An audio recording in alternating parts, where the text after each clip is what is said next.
আসসালামু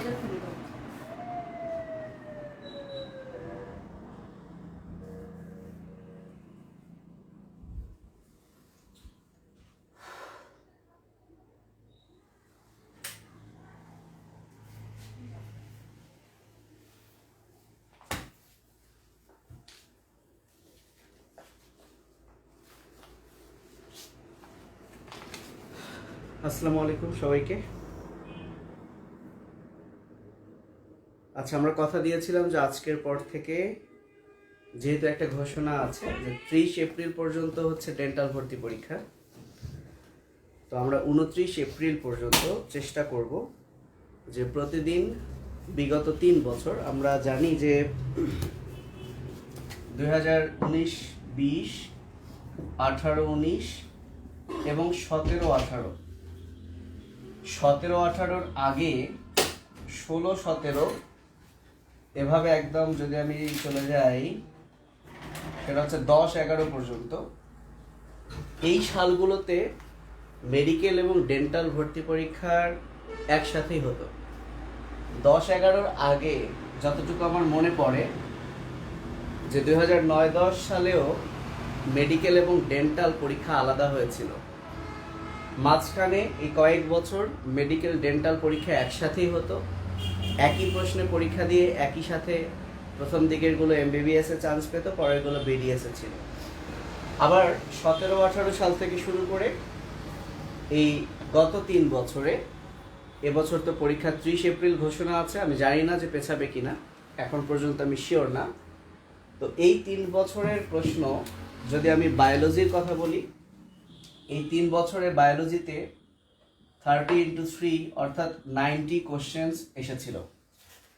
সো আমাদের টার্গেট থাকবে এই 90টা প্রশ্ন যদি ভালো মতো ব্যাখ্যা সহ সমাধান করা যায়, তাহলে আমার বিশ্বাস এমনও হতে পারে যে এই 90টা প্রশ্নের ব্যাখ্যা থেকেই সামনের 30 তারিখ ডেন্টাল ভর্তি পরীক্ষায় বায়োলজিতে 30-এর মধ্যে 23-24-এর উপরে কমন পাওয়া পসিবল, জাস্ট এই 90টা প্রশ্নের ব্যাখ্যা পড়লে। এটার প্রমাণ হিসেবে আজকে একটু পরেই তোমরা বুঝতে পারবে, এবং আমি শুরুতেই তোমরা একটু জানিয়ে দাও, এবং আজকে যে পেজ থেকে আমি লাইভে এসেছি এটা আজকেই খোলা। সো স্বভাবতই এই পেজে মেম্বার অনেক কম, বাট তারপর আমি ট্রাই করব এই পেজ থেকেই লাইভে আসতে। তো ততক্ষণে তোমরা একটু কমেন্ট করে জানিয়ে দাও কে কোত্থেকে দেখছো, এবং আমি আমার গ্রুপে অন্তত এই ভিডিওটা একটু শেয়ার করে দিই, কারণ অনেকে এই পেজে নাই, তারা যাতে জানতে পারে। ঠিক আছে, তাহলে তোমরা একটু কমেন্ট করে জানিয়ে দাও ভাইয়া যে কে কোত্থেকে দেখছো।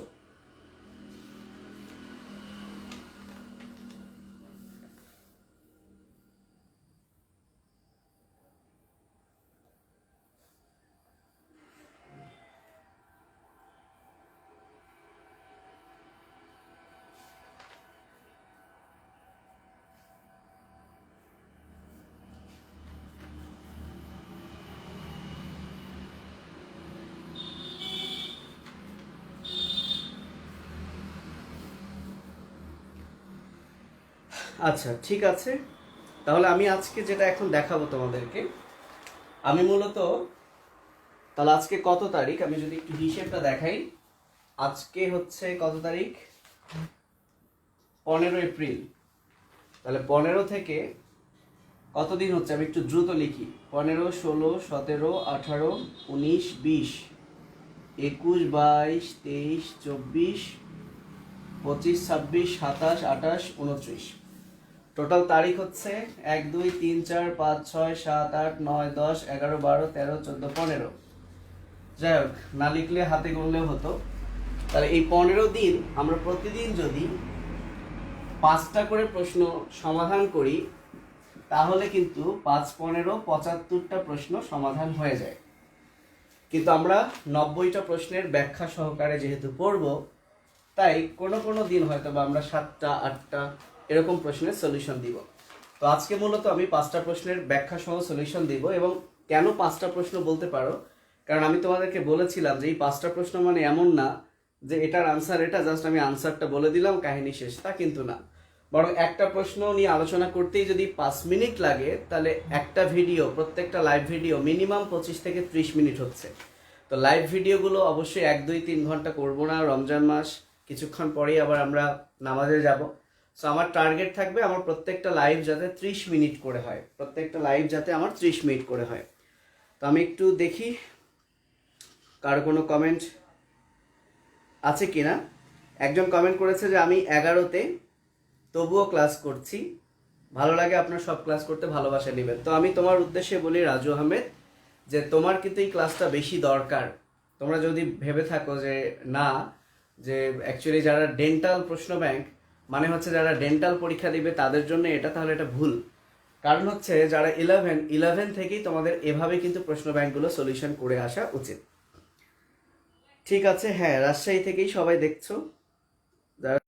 প্রশ্ন নিয়ে আলোচনা করব, অর্থাৎ ডেন্টাল ভর্তি পরীক্ষার ডেন্টাল অ্যাডমিশন টেস্ট 19-20 সেশনের। এবং আমি দেখাবো মজার বিষয়, এই যে ডেন্টালের যে 5টা প্রশ্ন নিয়ে আমি আলোচনা করব, কেউ যদি বিগত বছরের প্রশ্নগুলো পড়তো, ধরো ডেন্টাল 19-20 সালে সে পরীক্ষা দিয়েছে, সে যদি ডেন্টাল 19-20-এর আগে সংঘটিত মেডিকেল ডেন্টাল প্রশ্ন ব্যাংক 10 বছর যদি সলিউশন করতো, তাহলে এখানেও কিন্তু সে প্রায় 25+ কমন পেত। কিন্তু এটা আমি আর এই ভিডিওতে দেখাবো না, কারণ একটা ভিডিওতেই প্রমাণ দেখিয়েছি এভাবে পড়তে হবে। তো আজকে যে 5টা প্রশ্ন নিয়ে আমরা আলোচনা করব, সেই 5টা প্রশ্নে আমরা দেখাবো। প্রথম যে প্রশ্ন আমি এগুলো মুছে দিই। নাম্বার 1, আজকের প্রশ্ন, যে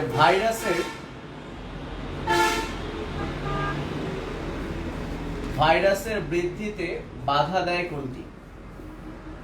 এবং এই প্রশ্নটা ডেন্টাল ভর্তি পরীক্ষায় 19-20-এ এসেছিল। এবং মজার বিষয়, এই একই প্রশ্ন ডেন্টাল ভর্তি পরীক্ষায় 17-18-তে এসেছিল।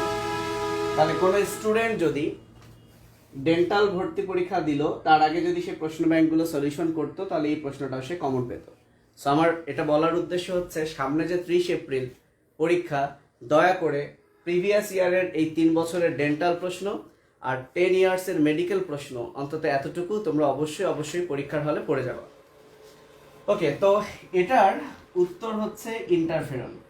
তো আমি এই ইন্টারফেরন এতটুকু লিখে দিয়েই ক্ষান্ত হব না, কারণ শুধু এতটুকু জানলা তা হবে না, বরং এই ইন্টারফেরন রিলেটেড আরও কিছু পড়া তোমাকে পড়তে হবে।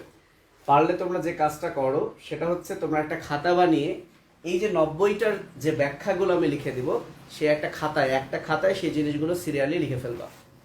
আচ্ছা, তো চলো আমরা স্টার্ট করে দিই পড়াশোনা। কি পড়বো আমরা অ্যাকচুয়ালি ইন্টারফেরন নিয়ে? প্রথম যে জিনিসটা আমাদেরকে জানতে হবে, যে ইন্টারফেরন, এটার নাম ইন্টারফেরন কেন? এই ইন্টারফেরন কথাটা আসছে ইন্টারফেয়ার থেকে। এবং আমরা সকলেই জানি যে ইন্টারফেয়ার কথাটার অর্থ হলো হস্তক্ষেপ করা বা ব্যাঘাত ঘটানো। তো অ্যাকচুয়ালি এই ইন্টারফেরন আল্লাহ তাআলা আমাদের বডিতে দিয়েছেন, এবং জীবাণু যখন আমাদের দেহে ঢুকবে, তখন এই ইন্টারফেরন সেই জীবাণুর বৃদ্ধিকে ব্যাঘাত ঘটাবে। প্রশ্ন হচ্ছে কোন জীবাণু? উত্তর হচ্ছে কেবলমাত্র ভাইরাস। তো ইন্টারফেরন মূলত ভাইরাসের বৃদ্ধিতে ব্যাঘাত ঘটায়, তাই তার নাম হয়েছে ইন্টারফেয়ার থেকে ইন্টারফেরন। এবং এই প্রশ্নটাই কিন্তু এসেছিল। এ কারণেই বোটানি 4th চ্যাপ্টারে বলা আছে যে ইন্টারফেরন হলো অ্যান্টিভাইরাল ড্রাগ অথবা ভাইরাসের ওষুধ। ইন্টারফেরন হলো অ্যান্টিভাইরাল ড্রাগ অথবা ভাইরাসের ওষুধ। তাহলে আমরা কয়টা প্রশ্ন শিখলাম? আমরা 2টা প্রশ্ন শিখলাম, যে ইন্টারফেরন এটা ভাইরাসের কে ব্যাঘাত ঘটায়। এবং ইন্টারফেরন কথাটার অর্থ কি? ইন্টারফেরন কথাটার অর্থ হচ্ছে ইন্টারফেয়ার, অর্থাৎ ব্যাঘাত ঘটানো। পাশাপাশি যেহেতু সে ভাইরাসকে ব্যাঘাত ঘটাচ্ছে, ভাইরাসের বিরুদ্ধে কাজ করছে, তাই আমরা ইন্টারফেরনকে ভাইরাসের ওষুধ হিসেবে ইউজ করতে পারি। তাহলে অ্যান্টিভাইরাল ড্রাগ বলা হয় কাকে? উত্তর হবে ইন্টারফেরন। অথবা বাংলায় ভাইরাসের ওষুধ কাকে বলা হয়? তাহলে উত্তর হবে ইন্টারফেরন। তাহলে এই ইন্টারফেরন এটা অনেক বেশি গুরুত্বপূর্ণ, কারণ আমরা হরহামেশাই ভাইরাল বিভিন্ন ডিজিজ দিয়ে কিন্তু ভাইরাল বিভিন্ন জীবাণু দিয়ে কিন্তু আমরা আক্রান্ত হই। তো সেক্ষেত্রে যদি ইন্টারফেরন থাকে, আমরা সেই ভাইরাসের বিরুদ্ধে, যেমন করোনা হচ্ছে এটা একটা ভাইরাস ঘটিত রোগ, সো আমরা কিন্তু ইন্টারফেরন ওষুধ হিসেবে ইউজ করতে পারি। সো এ কারণে এই ইন্টারফেরনকে কিন্তু বায়োটেকনোলজির মাধ্যমে তৈরি করা হচ্ছে। ইনসুলিন যেমন তৈরি করা হচ্ছে, ইন্টারফেরনকেও হচ্ছে। তো সেখান থেকে আমরা আসছি সেখানে। এরপরে আমরা যে জিনিসটা পড়বো সেটা হচ্ছে, এটা আমি মুছে দিই, যে এই ইন্টারফেরনটা আসলে কি। এই ইন্টারফেরনটা হচ্ছে আসলে প্রোটিন। এবং যদি আমি আরো ভালোভাবে বলি যেটা কি ধরনের প্রোটিন, তাহলে আনসার হবে এটা হচ্ছে গ্লাইকোপ্রোটিন, অর্থাৎ এর সাথে কার্বোহাইড্রেট যুক্ত থাকে। সো এটা হচ্ছে গ্লাইকোপ্রোটিন। এবং আমরা সবাই জানি যে প্রোটিনের সাথে যদি কোনো নন প্রোটিন কিছু যুক্ত থাকে, তখন সেই প্রোটিনটাকে আমরা বলি যুগ্ম প্রোটিন। তার মানে ইন্টারফেরন হচ্ছে গ্লাইকোপ্রোটিন। অর্থাৎ পরীক্ষায় যদি প্রশ্নটা এভাবে আসে, তাহলে উত্তর হবে যে ইন্টারফেরন একটা হচ্ছে যুগ্ম প্রোটিন। ইন্টারফেরন একটা কি হবে ভাইয়া? যুগ্ম প্রোটিন। তাহলে লক্ষ্য করো, ইন্টারফেরন একটা প্রোটিন, আবার সে কিন্তু প্রতিরক্ষা দিচ্ছে। কি বলেছি বলো? ইন্টারফেরন হচ্ছে একটা প্রোটিন, আবার সে কিন্তু প্রতিরক্ষা দিচ্ছে। তাই আমরা বলতে পারি যে ইন্টারফেরন হচ্ছে প্রতিরক্ষামূলক প্রোটিন। ইন্টারফেরন হচ্ছে প্রতিরক্ষামূলক প্রোটিন। ওকে, তাহলে পরীক্ষা যদি প্রশ্ন আসে যে প্রতিরক্ষামূলক প্রোটিন কোনটি, তাহলে উত্তর হবে ইন্টারফেরন। তবে ভাষা জানা যাবে না, জানতে হবে পুরোটাই। প্রতিরক্ষামূলক প্রোটিন কি শুধু ইন্টারফেরন? দুনিয়ায় আর কি কোনো প্রতিরক্ষামূলক প্রোটিন নাই? আছে। তাহলে এই দুনিয়ায় প্রতিরক্ষামূলক প্রোটিন হচ্ছে দুই ধরনের। এক হচ্ছে ইন্টারফেরন, আর একটা হচ্ছে কমপ্লিমেন্ট। এক হচ্ছে ইন্টারফেরন, আর এক হচ্ছে কমপ্লিমেন্ট। তোমরা দেখতে পাচ্ছ কি? ওকে, আমি আবারও বলছি, আমি দুইটা বিষয়ে একটু দুঃখ প্রকাশ করছি। এক হচ্ছে রোড সাইড বাসা হওয়ার কারণে যানবাহনের শব্দ মাঝে মধ্যে আসবে, এজন্য দুঃখিত। আর দ্বিতীয় হচ্ছে, যেহেতু আমার একদম টোটালি এটা একটা নতুন পেজ, স্বভাবতই এটা সম্পর্কে অনেকেই কেউ জানে না। সো তোমরা যদি চাও তাহলে তোমরা লাইভ ভিডিওটা শেয়ার করে দাও, যাতে অনেকেই দেখতে পারে। তাহলে কি বলেছি? প্রতিরক্ষামূলক প্রোটিন হচ্ছে দুই ধরনের, একটা হচ্ছে ইন্টারফেরন আর একটা হচ্ছে কমপ্লিমেন্ট। তাহলে কমপ্লিমেন্ট থেকে এক্সট্রা একটা কথা পড়তে হবে, যে টোটাল কত ধরনের প্রোটিন নিয়ে কমপ্লিমেন্ট গঠিত। আনসার হচ্ছে 20। তাহলে টোটাল কত ধরনের প্রোটিন নিয়ে কমপ্লিমেন্ট গঠিত, তাহলে আনসার হচ্ছে 20। ওকে, তাহলে আমরা ইন্টারফেরন থেকে অনেকগুলো কথা শিখলাম, কিন্তু ইন্টারফেরন থেকে কিন্তু শেষ হয়ে যায়নি, কথা কিন্তু আরও আছে। এখন আমরা যেটা পড়বো সেটা হচ্ছে, এই যে আমরা শিখলাম যে ইন্টারফেরন হচ্ছে ভাইরাসের ওষুধ। তাহলে পরীক্ষায় যদি কখনো প্রশ্ন আসে এভাবে, দেখো তো, যে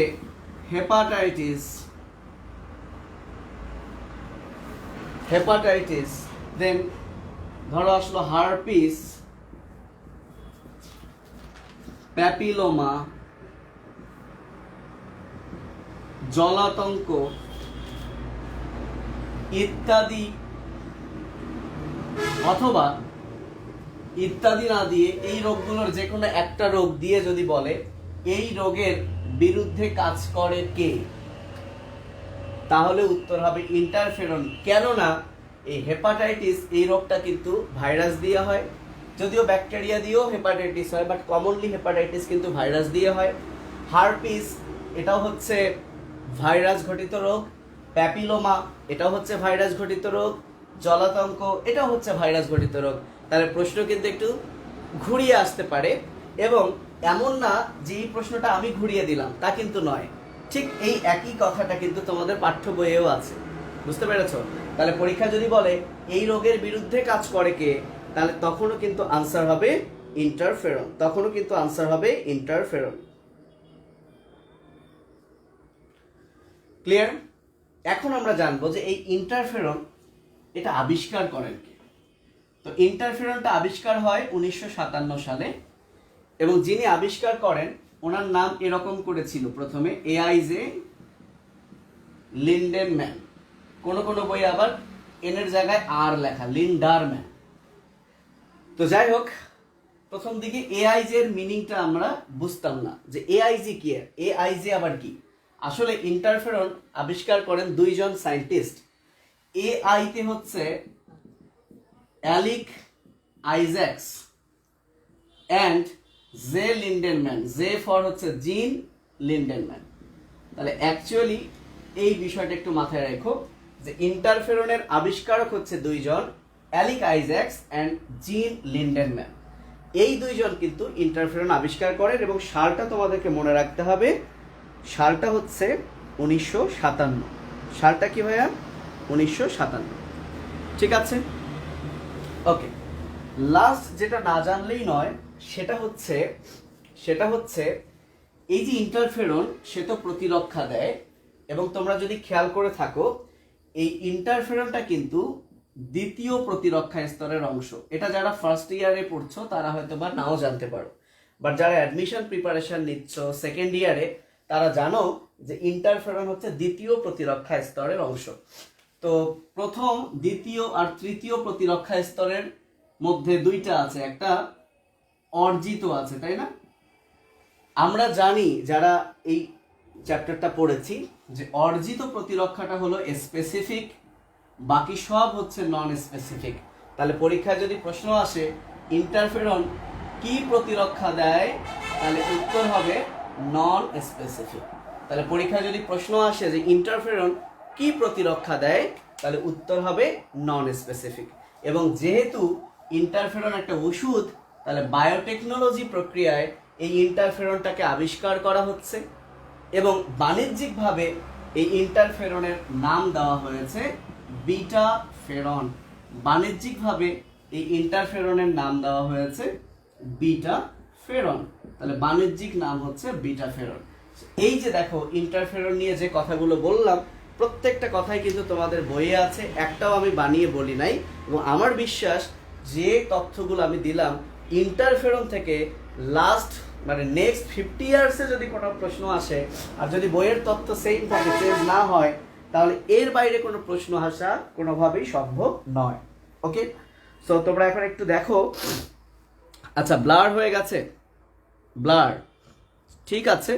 ব্লারটা যখন কাটবে তোমরা আবার আমাকে বইলো যে ভাইয়া ব্লার কেটে গেছে, আমাকে একটু জানিও। আমি এতক্ষণ আর পড়াচ্ছি না কিছু, ব্লারটা ঠিক হলেই তোমরা আমাকে জানিয়ে দিবে যে ভাইয়া ব্লার শেষ। ওকে, আমি তাহলে এখন কিছু কথা বলি। তাহলে আমরা একটা প্রশ্ন পড়লাম, এবং আমার বিশ্বাস যে যারা এটা ফলো করবে তারা খুব সুন্দর করে এটা নোট করে ফেলেছ। ওকে, চলে আসি 2 নাম্বার প্রশ্নটা। ব্লার কেটে গেলে তোমরা আমাকে একটু বইলো।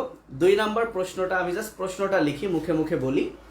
প্রশ্নটা হচ্ছে ডেন্টাল ভর্তি পরীক্ষা 19-20-এ প্রশ্নটা এসেছিল যে কোন এনজাইম অগ্নাশয়ে বিদ্যমান। তাহলে 2 নাম্বার যে প্রশ্নটা ডেন্টাল ভর্তি পরীক্ষা 19-20-এ এসেছিল, প্রশ্নটা হলো কোন এনজাইম অগ্নাশয়ে বিদ্যমান। ওকে, এখন প্রশ্ন হচ্ছে যে ভাইয়া এই প্রশ্নটা ডেন্টালে আসছিল, আবার এবছর মেডিকেলেও আসছিল, তাই ডেন্টালের এই প্রশ্নটা সলভ করলে আমরা মেডিকেলে পেতাম। কিন্তু ভাইয়া যারা ডেন্টাল প্রিপারেশন নিয়েছে, এই প্রশ্নটা কি তার আগে কোথাও এসেছিল? উত্তর হচ্ছে হ্যাঁ, তার আগেও এসেছিল। কোথায়? মেডিকেল ভর্তি পরীক্ষা 11-12-তে। মেডিকেল ভর্তি পরীক্ষা 11-12-তে। তাহলে কেউ যদি ডেন্টালের প্রিপারেশন নেওয়ার জন্য আগের বছরের প্রশ্ন পড়তো, তাহলে কিন্তু সে এই প্রশ্নটা পেত।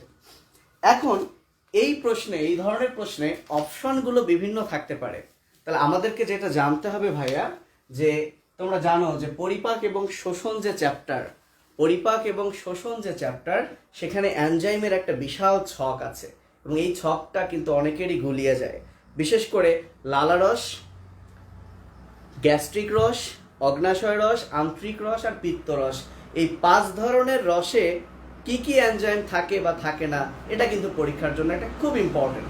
তো সেই জিনিসগুলোই যদি আমরা পড়ে ফেলতে পারি তাহলেই কিন্তু হয়ে গেল।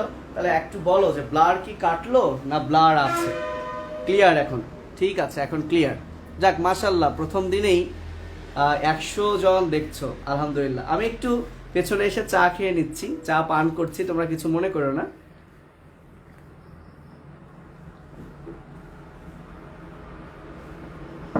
ওকে ব্রো, তাহলে দেখো আমরা জানি পরিপাক গ্রন্থি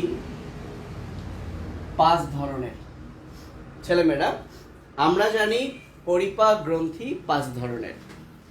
গ্রন্থিগুলোর যদি আমি নাম লিখি, 1 নাম্বার হচ্ছে লালা গ্রন্থি, 2 নাম্বার হচ্ছে গ্যাস্ট্রিক গ্রন্থি, 3 নাম্বারে আমি অগ্নাশয়কে রাখি, 4 নাম্বারে আমি অন্ত্রকে রাখি, আন্ত্রিক গ্রন্থি, এবং 5 নাম্বার গ্রন্থি হচ্ছে যকৃত। তাহলে মানুষের পরিপাক গ্রন্থি হচ্ছে 5 ধরনের, এবং এরা যেহেতু গ্রন্থি এবং এরা কিন্তু সবাই বহিঃক্ষরা গ্রন্থি। এর মধ্যে কেউ অন্তঃক্ষরা আছে, কিন্তু সবারই বহিঃক্ষরা পার্ট আছে। তাহলে বহিঃক্ষরা অংশ থেকে রস ক্ষরণ হয়। তাহলে লালা গ্রন্থি যে রস ক্ষরণ করে তার নাম লালা রস, যেটাকে ইংরেজিতে আমরা বলি স্যালাইভা। গ্যাস্ট্রিক গ্রন্থি যে রস ক্ষরণ করে তার নাম হলো পাকরস বা ইংরেজিতে গ্যাস্ট্রিক রস। অগ্নাশয় থেকে যে রস তার নাম হচ্ছে অগ্নাশয় রস। আন্ত্রিক গ্রন্থি থেকে যে রস তার নাম হলো আন্ত্রিক রস। এন্ড যকৃত থেকে যে রস তার নাম হলো পিত্তরস। তাহলে দেখো, মানবদেহে পরিপাকে অংশ নেয় বা পরিপাক গ্রন্থি 5 ধরনের, এবং 5 ধরনের গ্রন্থি থেকে 5 ধরনের রস লিখলাম। তাহলে জানতে হবে কি কোন রসের এনজাইম কি। তাহলে দেখো, পরীক্ষায় এসেছিল অগ্নাশয়, কিন্তু আমরা সবগুলোই পড়ে ফেলবো। এটাই হচ্ছে ব্যাখ্যা, এটাই হচ্ছে কোরিলেশন করে পড়া। এভাবেই যদি পড়ো তাহলে ইনশাআল্লাহ আমার বিশ্বাস যে যারা ডেন্টাল প্রস্তুতি নিচ্ছ বা তোমরা যারা ফার্স্ট ইয়ার সেকেন্ড ইয়ার দেখছো, তোমরাও ডেন্টাল পরীক্ষার পর মিলিয়ে নিও যে ইনশাআল্লাহ এই 90টা প্রশ্ন ব্যাখ্যা এভাবে সলিউশন করলেও হয়তো বা ভালো কিছু সম্ভব। কিন্তু আমার কথা হচ্ছে আমি 3টার সলিউশন দিতে পারবো। এভাবে তুমি মেডিকেলের 10 বছর অবশ্যই করে নিবা। এবং খুবই ইম্পর্টেন্ট হচ্ছে মেডিকেল ভর্তি পরীক্ষার 20-21 প্রশ্নটা কিন্তু তোমরা অবশ্যই সলিউশন করবা। এবং আজকের যে 5টা প্রশ্ন আমরা আলোচনা করব, এই 5টা প্রশ্নই কিন্তু মেডিকেল ভর্তি পরীক্ষায়ও এসেছিল। ফলে একই সাথে মেডিকেল 20-21, ডেন্টাল 19-20 কিন্তু হয়ে যাচ্ছে। এখন এই 5টা টপিক থেকে আমি যদি বলি সবচেয়ে ইম্পর্টেন্ট প্রশ্ন কোনটা, সবচেয়ে ইম্পর্টেন্ট প্রশ্ন হচ্ছে ভাইয়া, সবচেয়ে ইম্পর্টেন্ট প্রশ্ন হচ্ছে এই যেটা, যে কোন রসে কোনো এনজাইম নাই? উত্তর হচ্ছে পিত্তরস। তাহলে এর চেয়ে বেশি ইম্পর্টেন্ট এই টপিক থেকে কিন্তু আর নাই। কাহিনী হচ্ছে পিত্তরস যকৃত থেকে ক্ষরিত হয়। যকৃত একটা পরিপাক গ্রন্থি, কিন্তু এই গ্রন্থির ক্ষরণে পরিপাকের কোনো এনজাইম নাই। সো এটা মারাত্মক লেভেলের ইম্পর্টেন্ট। ওকে, এখন তুমি মাথায় রাখবা লালা গ্রন্থিতে কি গ্যাস্ট্রিক গ্রন্থিতে কি। আমি এভাবে মনে রাখতাম যে লালা গ্রন্থিতে টম আর গ্যাস্ট্রিক গ্রন্থিতে হচ্ছে পাজি। তাহলে আমার সাথে বলো টম পাজি, অর্থাৎ মুখে টম, পথে পাকস্থলী, পথে পাজি। বলো টম পাজি, টম পাজি, টম পাজি। কাহিনী শেষ, বলো টম পাজি। অর্থাৎ লালা রসে থাকে টায়ালিন, এবং একবার ঢাকা ইউনিভার্সিটিতে এই টায়ালিন বানানটাও এসেছিল। সেখানে বানানটা ছিল পি দিয়ে, টেরিস যেমন পি দিয়ে শুরু, টায়ালিনও পি দিয়ে শুরু। সো টায়ালিন বানানটা দেখে নিবা, টায়ালিন। আর ম ফর মল্টেজ বা কেউ কেউ বলে ম্যালটেজ। তাহলে মুখে কেবল এবং কেবলমাত্র 2টা এনজাইম থাকে, একটা হচ্ছে টায়ালিন এবং আর একটা হচ্ছে মল্টেজ।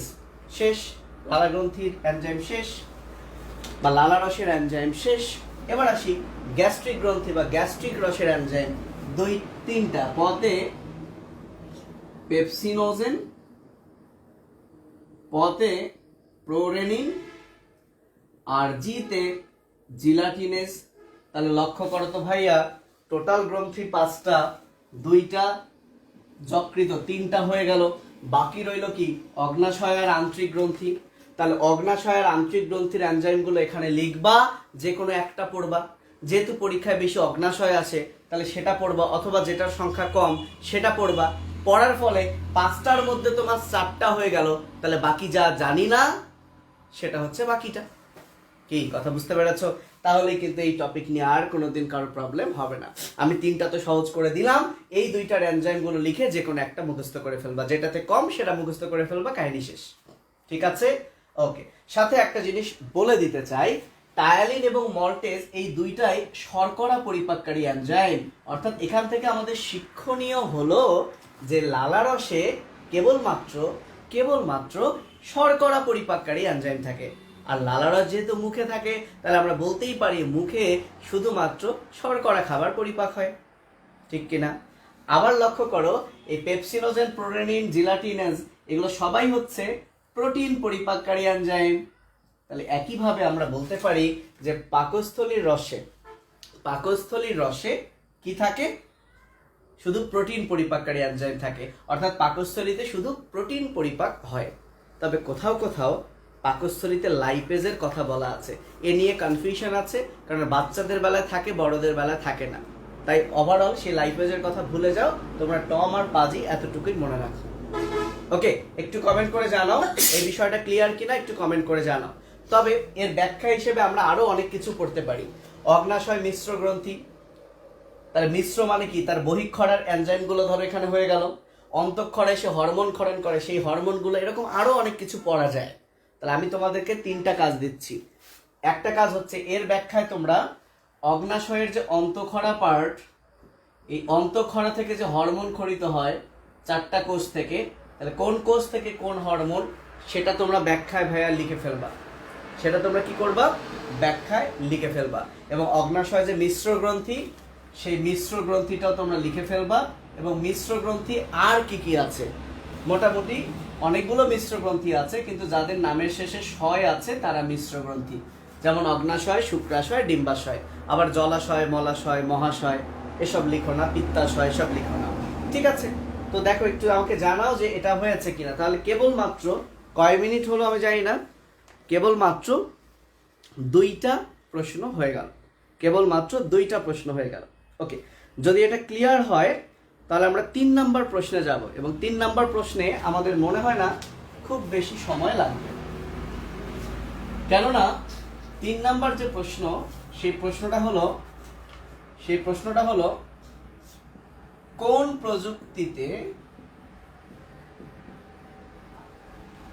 প্রযুক্তিতে ইনসুলিন তৈরি করা হয়? এটা এসেছিল ডেন্টাল 19-20-এ। তাহলে কোন স্টুডেন্ট যদি মেডিকেল ভর্তি পরীক্ষার 17-18 প্রশ্ন সলভ করত, তাহলে সে কিন্তু ডেন্টাল 19-20-এর এই প্রশ্নটা কমন পেত। তাহলে ইনসুলিন তৈরি করা হয় যে প্রযুক্তিতে, সেই প্রযুক্তিটার নামই হচ্ছে রিকম্বিনেন্ট ডিএনএ প্রযুক্তি। এবং এই রিকম্বিনেন্ট ডিএনএ প্রযুক্তির ভেতর থেকে যদি এখন কিছু পড়তে হয়, তাহলে আমরা কি পড়ব? যে এই প্রযুক্তির সাহায্যে শুধুমাত্র ইনসুলিন না ভাই, ইনসুলিন, একটু আগে আমরা পড়লাম ইন্টারফেরন, দেন থ্রম্বোপ্লাস্টিন অ্যাক্টিভেটর, এরকম ইত্যাদি গুরুত্বপূর্ণ কিছু জিনিস তৈরি করা হয়। এটা হচ্ছে এই প্রশ্নের আঙ্গিকে ব্যাখ্যা। এখন দ্বিতীয় ব্যাখ্যা কি? দ্বিতীয় ব্যাখ্যা এই রিকম্বিনেন্ট ডিএনএ থেকে আসতে পারে। এর গুরুত্বপূর্ণ 2টা এনজাইম, একটা হলো রেস্ট্রিকশন এনজাইম। কি এনজাইম? একটা হচ্ছে রেস্ট্রিকশন এনজাইম, এবং আর একটা হচ্ছে লাইগেজ এনজাইম। তাহলে রেস্ট্রিকশন এনজাইমকে আণবিক কাঁচি বলা হয় বা বায়োলজিক্যাল নাইফ বলা হয়। কেন? কারণ সে ইনসুলিন বানাক আর যাই বানাক, তাহলে ইনসুলিনের জিনটাকে কাটবে। তাহলে রেস্ট্রিকশন এনজাইম কাঁচি, অর্থাৎ সে কাটে। কি কাটে? ডিএনএ কাটে বা জিন কাটে। আর লাইগেজ, নামের মধ্যেই আছে লাইগেজ, অর্থাৎ সে কি করে? সে লাগিয়ে দেয়। কাকে লাগিয়ে দেয়? ওই যে একটা ভেক্টরের ডিএনএর সাথে ইনসুলিন হোক ইন্টারফেরন হোক, সেই জিনিসটা তৈরিকারী জিন যেটা কেটে আনা হলো সেটাকে লাগিয়ে দেয়। তাহলে লাইগেজ শুধু লাগিয়ে দেয় বা যুক্ত করে, এতটুকু বললেই হয়ে গেল। তাহলে আমার মনে হয় না যে রিকম্বিনেন্ট ডিএনএ প্রসেসগুলোর মধ্যে এই দুইটার চেয়ে অন্য কিছু ইম্পর্টেন্ট আছে। এবার ব্যাখ্যা হিসাবে আমরা ইনসুলিনও পড়ব। কি কি পড়বো ইনসুলিন থেকে? ইনসুলিন থেকে অনেক কিছু পড়া যায়। 1 নাম্বার যদি আমরা কিছু পড়ি, সেটা আমরা পড়ব যেটা কোত্থেকে তৈরি হয়। এটা তৈরি হয় অগ্নাশয়ের বিটা কোষ থেকে। 2 নাম্বার যদি আমি পড়ি এই ইনসুলিন তৈরিকারীর জিনটা কোথায় আছে, তাহলে উত্তর হলো, আচ্ছা, অগ্নাশয়ের বিটা কোষ মানে অগ্নাশয়ের যে আইলেটস অফ ল্যাঙ্গারহ্যান্স তার বিটা কোষ। এটা কিন্তু ইম্পর্টেন্ট যে অগ্নাশয়ের বিটা কোষ বলতে অগ্নাশয়ের যে আইলেটস অফ ল্যাঙ্গারহ্যান্স তার বিটা কোষ থেকে। ওকে, 2 নাম্বার যদি আমরা পড়ি তাহলে মানুষের তো 23 জোড়া ক্রোমোজোম, এর মধ্যে 11 নং ক্রোমোজোমের একটা ক্রোমোজোমের 2টা বাহু থাকে, লম্বা বাহু আর খাটো বাহু। তাহলে 11 নাম্বার ক্রোমোজোমের যে খাটো বাহু, এই খাটো বাহুর ডিএনএ বা খাটো বাহুর শীর্ষে থাকে হচ্ছে ইনসুলিন তৈরিকারী জিন, যে জিনে 153টি নাইট্রোজেন বেস থাকে। কয়টি নাইট্রোজেন বেস থাকে? 153টি নাইট্রোজেন বেস থাকে। এবং এই ইনসুলিন এটা এক ধরনের প্রোটিন। যেহেতু এটা এক ধরনের প্রোটিন, তাহলে এটা এক ধরনের পলিপেপটাইড আমি বলতে পারি। তাহলে পলিপেপটাইড বা প্রোটিন এটা কি দ্বারা গঠিত? Amino acid. তাহলে এই ইনসুলিন 51টি অ্যামিনো অ্যাসিড দ্বারা গঠিত।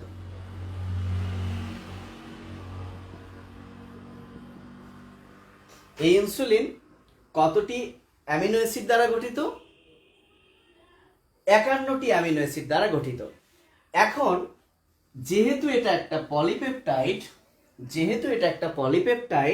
তাহলে এটা তো ভাইয়া অ্যামিনো অ্যাসিড নিয়ে গঠিত। তো মজার বিষয়, এখানে টোটাল 2টা পলিপেপটাইড চেইন থাকে। মনে করে এটা একটা চেইন, এর নাম হচ্ছে চেইন এ। এরকম আরো একটা চেইন থাকে যার নাম হচ্ছে চেইন বি। তার মানে লক্ষ্য করো, ইনসুলিন এমন একটা প্রোটিন যেখানে 2টা পলিপেপটাইড চেইন থাকে। তাই আমরা ইনসুলিনকে বলতে পারি ডাই পলিপেপটাইড যৌগ। কি বলতে পারি? ডাই পলিপেপটাইড যৌগ, অর্থাৎ 2টা পলিপেপটাইড চেইন দ্বারা তৈরি। এবং এই চেইনগুলো যেহেতু টোটাল 51টা অ্যামিনো অ্যাসিড, চেইন এ যেটা সেটা 30টা অ্যামিনো অ্যাসিড দ্বারা গঠিত, আর চেইন বি যেটা সেটা 21টা অ্যামিনো অ্যাসিড দ্বারা গঠিত। আমি একটু ভুল করলাম কিনা একটু চেক করে নেই যে আমার অ্যামিনো অ্যাসিডের নাম্বারটা আবার ঠিক হলো না ভুল হলো, আমি এটা একটু চেক করে নিই। আর তোমরা যদি জেনে থাকো যে হ্যাঁ ভাইয়া আপনার এটা ভুল হয়েছে, তাহলে আমাকে একটু ঠিক করে দাও, আমি একটু চেক করে নিই। তোমাদের কমেন্টগুলো আমি একটু দেখি যে ঠিক আছে কিনা। আমার চেইন এ 30, চেইন বি 21, ঠিক আছে কি না? নাই?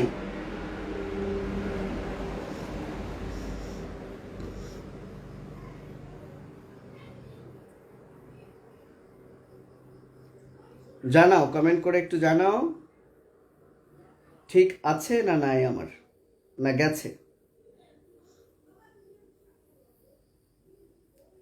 আমি কি উল্টা বলেছি? চেইন এ 21 হবে আর চেইন বি 30 হবে। তোমাদের একটা দায়িত্ব, হয়তো বা এটা উল্টা হয়ে যেতে পারে। আমার কাছে এই মুহূর্তে বই নাই, আমি নেটে সার্চ করেও আসছে না, সো এইটা একটু দেখে নিও। আমার এই মুহূর্তে মাথা উল্টাপাল্টা হয়ে গেছে, হয়তো এটা চেঞ্জ হতে পারে, বাট 30-21 এটা হচ্ছে ফিক্সড। তো এখন 2টা চেইন আলাদা, তাহলে এই যে আলাদা 2টা চেইন, এটা তো আলাদা 2টা প্রোটিন, কিন্তু ইনসুলিন তো একটাই প্রোটিন। তাহলে এই 2টা চেইন যে বন্ধন করে থাকবে, সেই বন্ধনটার নাম হচ্ছে ডাই সালফাইড বন্ধন। কি বন্ধন? ডাই সালফাইড বন্ধন। এখন প্রশ্ন হতে পারে যে ভাইয়া ডাই সালফাইড কেন? সালফাইড মানে তো 2টা সালফারের মধ্যে বন্ধন, এবং শুধুমাত্র ইনসুলিন না, অ্যান্টিবডি যখন পড়বা সেই অ্যান্টিবডির মধ্যে বন্ধনটাও হচ্ছে ডাইসালফাইড। আসলে ডাইসালফাইড কেন?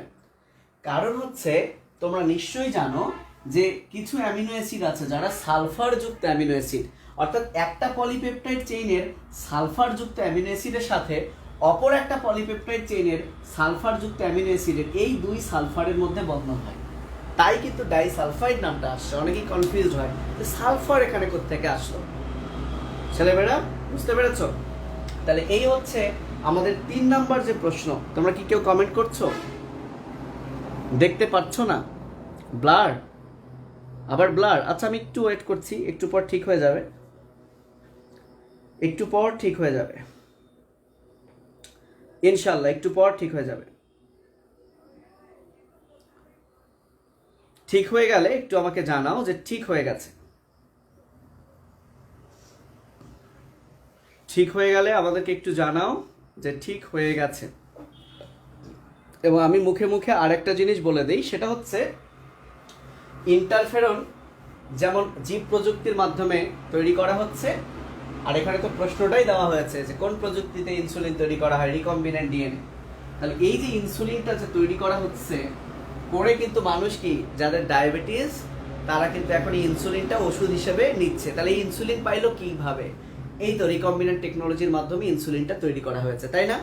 তো এই ইনসুলিনটা যে বাজারজাত করা হচ্ছে কি নামে? তো বলা হয় সর্বপ্রথম আমেরিকার একটা কোম্পানিটার নাম হচ্ছে খুব মজার, ইলি লিলি। বানান ভুল হয়ে যেতে পারে। কোম্পানিটার নাম হচ্ছে ইলি লিলি এবং সালটা হচ্ছে 1982 সালে। কি করেন? হিউম্যানের ইনসুলিন আবিষ্কার করেন সর্বপ্রথম। তাহলে যেহেতু এটা হিউম্যানের ইনসুলিন তাই নামটা হয়ে গেছে হিউমুলিন। কি নাম হয়ে গেছে? এটাকে আমরা কাছাকাছি নিয়ে আসি, হিউমুলিন। তাহলে এটা একটা ইম্পর্টেন্ট তথ্য যে সর্বপ্রথম আমেরিকার ইলি লিলি অ্যান্ড কোম্পানি 1982 সালে হিউমিলিন আবিষ্কার করে এবং এই সালটা গুরুত্বপূর্ণ। পাশাপাশি এই সাল থেকে যদি আমরা 100 বছর পেছনে চলে যাই তাহলে হয়ে যায় 1882 এবং এই 1882 সালটাও খুবই গুরুত্বপূর্ণ, কেননা সর্বপ্রথম কোষ বিভাজন আবিষ্কার হয় এই 1882 সালে, যেটা আবিষ্কার করেন ওয়াল্টার ফ্লেমিং। তাহলে ওয়াল্টার ফ্লেমিং সর্বপ্রথম 1882 সালে কোষ বিভাজন আবিষ্কার করেন। ঠিক আছে? ঠিক আছে ছেলেমেয়েরা? ঠিক আছে, ওকে। যদি ঠিক থাকে তাহলে আমরা 4 নাম্বার প্রশ্নে যাব। ভাইয়া কত মিনিট হয়ে গেল একটু জানাও তো। আমি এই ঘড়িতে 7:57 বাজে, আমি এসেছি 7:15 আসি নাই ঠিক, হয়তো বা 20-এর মধ্যে। তার মানে দেখো কত সময় চলে গেল 3টা প্রশ্ন জাস্ট সলিউশন দিতে। এবং তোমরা যারা পড়াশোনা করেছো প্রস্তুতির অ্যাডমিশনের, তোমরা নিজেই ফিল করো যে এভাবে যদি আমি প্রত্যেকটা প্রশ্ন ধরে ধরে পড়াই তাহলে 90টা প্রশ্ন যদি হয়ে যায় ইনশাল্লাহ আর কিছু বাকি থাকার কথা না। ঠিক আছে, চলে আসি ভাইয়া আমরা 4 নাম্বার প্রশ্ন। চলে আসি 4 নাম্বার যে প্রশ্ন, দেখি কি অবস্থা হয় প্রথম দিন আজকে।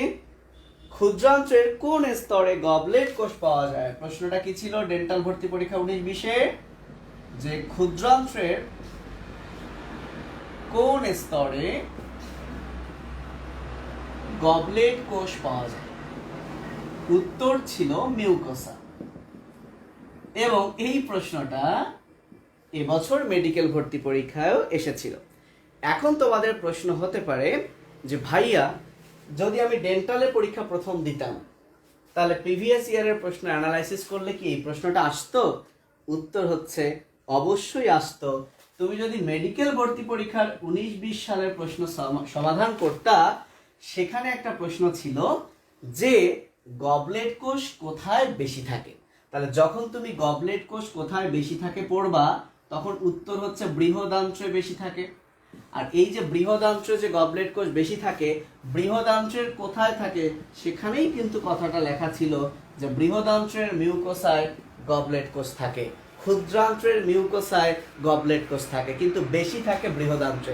তাহলে দেখো 19-20 প্রশ্নের যদি একটু ব্যাখ্যা পড়তা তাহলে কিন্তু এই প্রশ্নটা তুমি কমন পেয়ে যেতা 19-20 ডেন্টালে। এখন বলতে পারো ভাই দুটাই তো 19-20, হ্যাঁ তোমাদের 20-21 মেডিকেল আগে হয়নি, তারপরে তো ডেন্টাল হয়েছে। তাহলে এই কারণেই আমি বলছি যে ভাই তোমরা যারা ডেন্টাল পরীক্ষার্থী আছো 20-21 সালের প্রশ্নগুলোর অবশ্যই ব্যাখ্যা ভালো মতো করে ফেলবা, ঠিক আছে? তাহলে চলো আমরা এটার কিছু ব্যাখ্যা লিখে দিই। তাহলে ক্ষুদ্রান্ত্রের কোন স্তরে গবলেট কোষ থাকে? মিউকোসা। তো এখন আমাদের দুইটা জিনিস নিয়ে পড়তে হবে, একটা হচ্ছে মিউকোসা নিয়ে, একটা গবলেট কোষ নিয়ে। তো প্রথমে আসি, নট অনলি ক্ষুদ্রান্ত্র, আমরা যদি বলি পাকস্থলী আর অন্ত্র, অন্ত্র মানে ক্ষুদ্রান্ত্র বৃহদান্ত্র। তো তোমাদের বইয়ে বৃহদান্ত্র নিয়ে কথা নাই, আর ক্ষুদ্রান্ত্র, এই দুইটারই প্রাচীরের মূলত আমরা মেডিকেল বইয়ে পড়ি 4টা স্তর, বাট তোমাদের বইগুলোতে বলা আছে 5টি স্তর। এবং সেই 5টা স্তর যদি আমরা বাইরে থেকে ভেতরের দিকে যাই, তাহলে সবার প্রথমে আমরা পাবো সেরোসা। এই সিরিয়ালটাও কিন্তু মেডিকেল ভর্তি পরীক্ষা একবার আসছিল। তারপরে আমরা পাবো পেশি স্তর, তারপরে আমরা পাবো সাবমিউকোসা, তারপরে আমরা পাবো মাস্কুলারিস মিউকোসা, এবং সবার ভেতরে আমরা পাবো মিউকোসা। তাহলে আমরা যদি পাকস্থলী এবং ক্ষুদ্রান্ত্রের যে প্রাচীর, সেই প্রাচীরের স্তরের বাইরে থেকে ভেতরে যাই, তাহলে সবার বাইরে সেরোসা, সবার ভেতরে মিউকোসা। এবং এই যে ভেতরের মিউকোসা, 5টা স্তরের মধ্যে যে ভেতরের মিউকোসা, সেই মিউকোসা স্তরে পাকস্থলীর বেলায় দুইটা জিনিস থাকে, মানে ইম্পর্টেন্ট দুইটা জিনিস। একটা হলো গ্যাস্ট্রিক গ্রন্থি, আর একটা হলো রুগী। তাহলে সেই মিউকোসা স্তরে পাকস্থলীর বেলায় দুইটা গ্রন্থি থাকে, মানে দুইটা অংশ থাকে, ইম্পর্টেন্ট অংশ। একটা হলো গ্যাস্ট্রিক গ্রন্থি, আর একটা হলো রুগী। এবং জেনে রাখা ভালো, এই রুগী মেয়েদের যোনিতেও থাকে। তাহলে মানবদেহের দুইটা জায়গায় রুগী থাকে। এই রুগী মানে প্যাশেন্ট ভাইবো না, হাসপাতালের রুগী। তবে মনে রাখতে পারো গ্যাস্ট্রিক হলে তার তো রোগ হয়, সে তো রুগী হয়ে যায়। তাহলে এই দুটাই হচ্ছে পাকস্থলী। আর ক্ষুদ্রান্ত্রের বেলায় যে মিউকোসা, সেখানে দুইটা জিনিস থাকে, একটা হচ্ছে গবলেট কোষ, আর একটা হচ্ছে মিউকাস কোষ বা শোষণক্ষম কোষ। গবলেট ও শোষণক্ষম কোষ। এখন যদি আমরা আলাদা করে গবলেট কোষ নিয়ে পড়াশোনা করি, তাহলে গবলেট কোষের কাজ হচ্ছে মিউকাস ক্ষরণ করা, এবং হ্যাঁ, এবং এই গবলেট কোষ এটা তো মিউকাস ক্ষরণ করে, তার মানে এটা একটা গ্রন্থি। সো ইম্পর্টেন্ট কথা হচ্ছে এটা একটা এককোষী গ্রন্থি। তাহলে এই গবলেট কোষ একটা, আমার বউ সিগন্যাল দিচ্ছে যে 30 মিনিটস পার হয়ে গেছে, তাহলে আমরা এই প্রশ্নটা অ্যানালাইসিস করেই শেষ করব, নাহলে তোমরাও বিরক্ত হয়ে যাবা। তাহলে গবলেট কোষ এটা একটা গ্রন্থি, এবং এটা হচ্ছে একটা এককোষী গ্রন্থি। কি গ্রন্থি? এটা খুব ইম্পর্টেন্ট, প্রশ্ন আসে এবং আসছিল মনে হয় কোনো ভার্সিটিতে, যে নিচের কোনটি এককোষী গ্রন্থি? উত্তর হচ্ছে ভাইয়া গবলেট কোষ, যেখান থেকে মিউকাস ক্ষরণ হয়। আর মিউকাস কি করে? পিচ্ছিলতা দেয়। এবং লাস্ট যেটা কথা, এই গবলেট কোষ তো ক্ষুদ্রান্ত্রের মিউকোসায়ও থাকে, বৃহদান্ত্রের মিউকোসায়ও থাকে। তাহলে গবলেট কোষ বেশি থাকে কার মিউকোসায়? উত্তর হলো বৃহদান্ত্রের মিউকোসায়। এই হচ্ছে কিন্তু ভাইয়া গবলেট কোষ নিয়েও পড়া, মিউকোসা নিয়েও পড়া, এবং মিউকোসার আশেপাশে যে কথাগুলো আছে সেটা নিয়েও পড়া। আর একটা জিনিস লিখতে ভুলে গেছি, যে ক্ষুদ্রান্ত্রের যে মিউকোসা লেয়ার, সেখানে গবলেট শোষণক্ষম কোষের পাশাপাশি ভিলাই থাকে, প্রায় 50,000 ভিলাই থাকে, যে ভিলাই কি করে? খাদ্য শোষণ করে। হ্যাঁ, তাহলে 50,000 ভিলাই বা মাইক্রো ভিলাই থাকে। ভিলাইয়ের উপর আবার ছোট ছোট যে ভিলাই থাকে, সেগুলোকে আমরা বলি মাইক্রো ভিলাই। এবং এই ভিলাইটার কাজই হচ্ছে ভাইয়া শোষণ করা। কি করা? শোষণ করা। তো ঠিক আছে, আমি জানি না কেমন লাগলো। আমি অ্যাকচুয়ালি হেল্প করতে যাচ্ছি, যদিও প্রচুর ব্যস্ত থাকি, আমার নিজেরও পড়াশোনা আছে, বাট তারপরে আমার কাছে মনে হয়েছে আমি অলরেডি কিছু পেমেন্ট নিয়েও ডেন্টাল প্রত্যাশীদের পড়াচ্ছি, বাট তারপরেও আমার কাছে মনে হলো যে যারা তার মধ্যেও ওখানে ভর্তি হতে পারেনি, তাদের জন্য যদি কিছু করা যায় কিনা, তাহলে আমি এই প্রশ্নগুলো অন্তত সলিউশন করি।